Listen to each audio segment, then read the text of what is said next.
Thank you, and thank you to all the people that have spoken before me. Given it's the end of the night, I must say that, I'm glad there's still somebody here at the end of the night, so it's already better than most of my dates. That wasn't meant to be a joke, but... It's appropriate that I've been asked to oppose the idea that woke has gone too far because Piers Morgan branded me the wokest man in Britain, to which I said, please, Piers, don't assume my gender. Yes, that's right. You can be woke and funny. You can care about social justice, but also be self-deprecating. But of course, the term woke is a largely nonsense, redundant term that was invented by people who have always had a problem with social justice. They spent, the 15 years of people overwhelmingly wanting or having a Labour government, desperately trying to oppose all those sorts of social progresses that were introduced. And decade went by as they couldn't find a word for it, and eventually they got woke. So now they use that to use all sorts of ideas to deride ideas that are aggressive and have been for a long time. Were you to listen to people on that side of the debate, you would have this sort of fear that there is some cultural revolution happening, that transgender people are trying to change the very fabric of society, that we're being overtaken by a woke mob, they say. Transgender activists, transgender warlords, they'd have you believe if you were to read the Daily Telegraph comment section. No offence to those of you that write for the Daily Telegraph comment section. They're trying to overthrow society as we know it. It is, of course, ridiculous. What are those people asking for when they talk about them going too far, which is at the heart of this debate? Well, they're asking for things like access to life-saving healthcare, or to use the name they've said they want to be referred to, or the pronouns. Now, I don't really think that's woke. My grandmother, who's certainly not woke, she's 90, she'd just call that being polite. But people on that side, they seem to think it's going too far, and they obsess over it at the expense of a lot of real issues that people have. They're painted as people who are prime examples of asking for too much. But you know what? These people have always been claiming to have too much. Much like the arguments made against interracial marriage at one point, against same-sex marriage, against equal pay or legal rights for women. When those arguments were made, as Yasmin referenced earlier, they were always derided, usually by a majority, as demanding too much and going too far. I mean, just 15 years ago, same-sex marriage wasn't supported by most people. That was seen as going too far. And yet now, the vast majority of people in this country have no issue with it, consider it to be a right. It's because things change, not that they go too far. But these are the things that the proposition believes. So if we were to believe that woke culture, and by the way, I think the term, as we've kind of all agreed, woke culture is a bit of an absurd as a term, has gone too far, then we must think somehow that we've reached the pinnacle of liberation already, and now it's just getting much too wild. Earlier this year, and this really surprised me, I spoke to some of the people that marched in the first Pride March in this country, which was 50 years ago on the start of July. Now, they faced the sorts of verbal and physical aggression that you can imagine. They were called names like puffs and shirt lifters, but also they were called things like yuppies or social justice warriors. Basically, they were called woke at a time when they were just asking for the idea of homosexuality to be decriminalised in this country. Now, attitudes of the vast majority of Britons have changed since that time.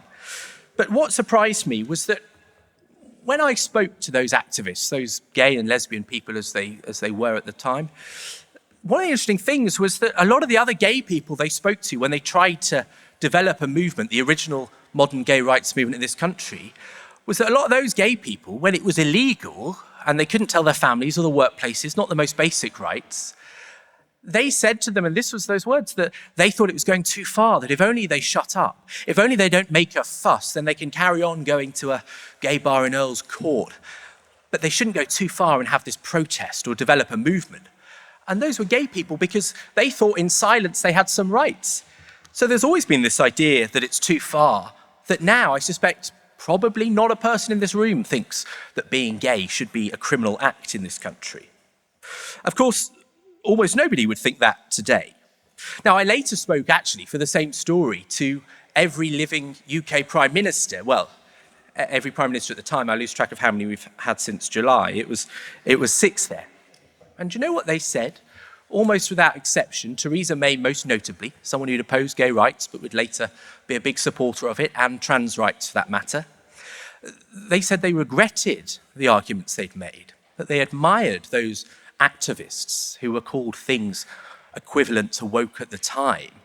And they said, as John Major said in the piece he wrote for me, that he wished he'd gone further, not that they'd gone too far. And if you were to accept what the proposition is saying, then you have to accept somehow that the shifting sounds have stopped and now we're too far. Well, history tells a very different lesson to that. Now, the proposition makes an argument also that we live in some kind of cancel culture. Now, this is absurd hyperbole, frankly. You know, if I hear one more time that J.K. Rowling has been cancelled, a woman who sold more books this year than she has for 10 years, who's a dollar billionaire and can tweet anything and make the front page of certain newspapers. I mean, if that's cancel culture, then I only hope to achieve the heights of cancel culture. Now, they claim that it's overtaken British society and that people become victim to this, but I don't accept that, because what it really is a necessary realignment of who has power, or more accurately, who has a voice in our society. It's not cancel culture that people on my side of the debate champion, it's accountability culture. Now, they're not simply my words, though they're good words, they're right. But they're the words of Graham Norton, who said it at a discussion a couple of weeks ago with Times Radio. He said simply, he didn't really express an opinion, but he said that when it comes to the trans debate and J.K. Rowling, trans people should be asked. Well, what happened? The furious, sensitive right-wingers, the anti-woke lobbyists, they mercilessly attacked him. And they got him so abused that he felt he had to delete his Twitter profile. They played the victim, not this side of the argument. You know, the anti-woke brigade were furious. But you know what? You get people that would say, you know, J.K. Rowling has been cancelled just because she doesn't satisfy the arguments of the transgender lobby, and that it's the reason the West is coming down. Sorry, that sounds a lot like what Konstantin said, but actually that was Vladimir Putin who made that argument. So at least you have strong supporters on the side of your argument, people that made basically exactly the point that you did tonight. I know I would never want to be on the side of Vladimir Putin in a debate. I think it's slightly mischaracterising what's happened with J.K. Rowling. So the Free Speech Union is currently representing someone called Gillian Phillips, and she lost her job at HarperCollins. She was an adult young fiction writer. She was fired after a revolt by other staff at HarperCollins when she tweeted #I stand with J.K. Rowling.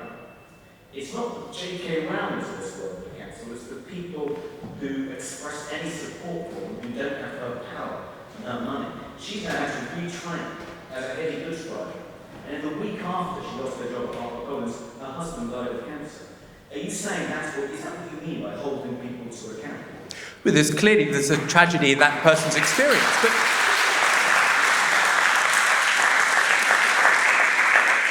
I'm afraid that, on other points you made in your speech earlier, where you talked about conservatives fearing losing their job, well, if they happen to be people that have racist or bigoted views, then I'm afraid that's not the same as people who don't have those views, because we're better than that as a society. Now, many people would say that they make the argument somehow that it's out of touch with the working class to have views like mine. Well, I think that's patronising to many working class people, because the truth is that their argument is not about free speech or cancelling. Really, this question is an argument about power and who has the right to claim it. These are the things that... Oh, hang on. There you go. In the words of Justin Welby, oh God. They seem unbothered by punching down. Racist jokes, homophobic jibes, the very idea of transphobia or Islamophobia, they think that supporting those things, caring about those problems, makes you a snowflake. It's a term they often use. Yet, they're incandescent when people punch up, when people from minority groups that have been denied a voice throughout history attempt to reclaim that voice and have some of the power that people, straight white men cisgendered men have, they're incandescent when they try and claim that power back. So to accept the premise of the motion that woke culture has gone too far is to determine that the clock of progress should stop ticking. I think that would be ridiculous. Maybe it should tick off Toby Young, but I don't think that's any problem. And so there is no finish line to the pursuit of progress. To refuse the idea, to get stuck in the quicksand of the fear that this progress can go too far is ridiculous. If woke means anything, it means the embracing of minorities and the changing power dynamics.